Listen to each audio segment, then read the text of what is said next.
নবীজি আকরাম সাল্লাল্লাহু আলাইহি ওয়াসাল্লাম বলেন,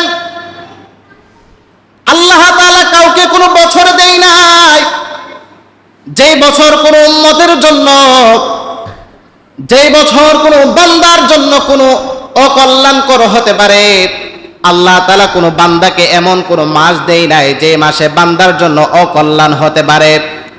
আল্লাহ তাআলা এমন কোনো সপ্তাহ দেয় নাই যেই সপ্তাহে বান্দার জন্য অকল্যাণ হতে পারে। আল্লাহ তাআলা এমন কোনো দিন দেয় নাই যেই দিন বান্দার জন্য অকল্যাণ হতে পারে। আল্লাহ তাআলা এমন কোনো ঘন্টা দেয় নাই যেই ঘন্টা বান্দার জন্য কল্যাণ হতে পারে।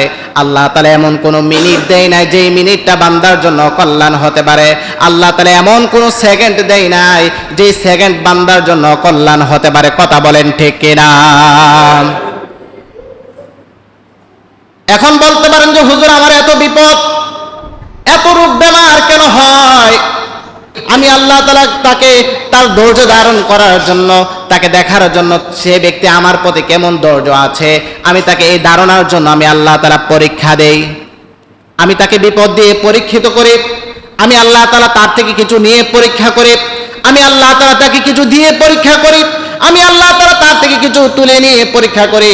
আমি আল্লাহ তাআলা তাকে কিছু সুখ শান্তি দিয়ে পরীক্ষা করি। আমি আল্লাহ তাআলা তাকে দুঃখ দিয়ে পরীক্ষা করি। আল্লাহ তাআলা বলেন দুঃখ আজকে আছে কালকে থাকবে না।